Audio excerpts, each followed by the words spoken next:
That's the second act.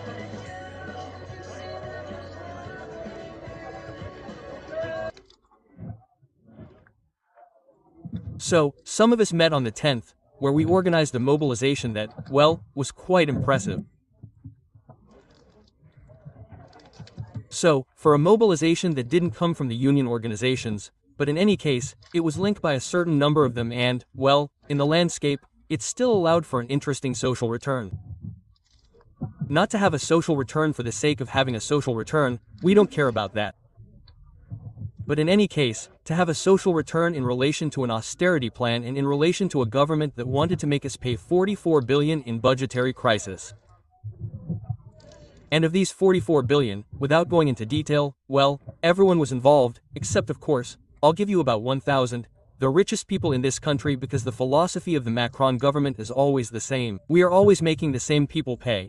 The unemployed, the retired, the students, the young, the poor in this country. But especially those who have been gorging themselves for years, for 7 years, now 8 years, there is no way we are going to touch them. So, we mobilized about this and we had a bit of reason to do so because, even before the mobilization began, well, we realized that the government was falling. And apart from the fact that the government was falling, which is the limit, not the most important thing, except that it still shows a form of weakness, it is mainly its austerity plan that is falling. So now that the bio austerity plan is no longer there, we risk having an austerity plan, the 𝐚𝐽𝐬, I'm not mistaken about its name. The 𝐚𝐽𝐬, whose 𝐚𝐽𝐬 we already know.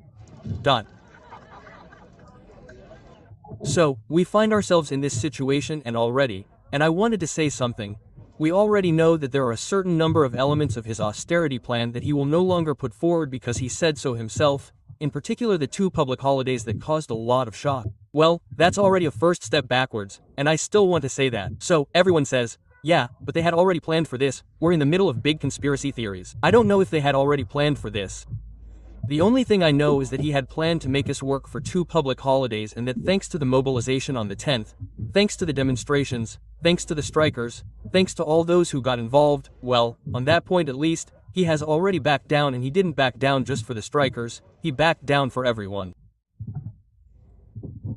Because that's the situation, is that when we win, well, we let everyone benefit from the fruits of our labor, the fruits of our mobilization, you know.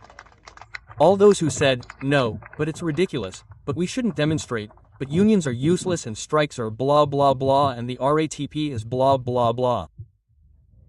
Well today, those people, well, they won't have to work for those 2 days. Well, it's thanks to us. It's thanks to our mobilization, it's thanks to you. There will be a follow-up to this mobilization. That's what we're going to try to work on. The best way to block everything in 𝐚𝐬𝐬, we think, is through a strike. Of course, it's 2025, we're trying to be modern. We like to take action, including basketball actions.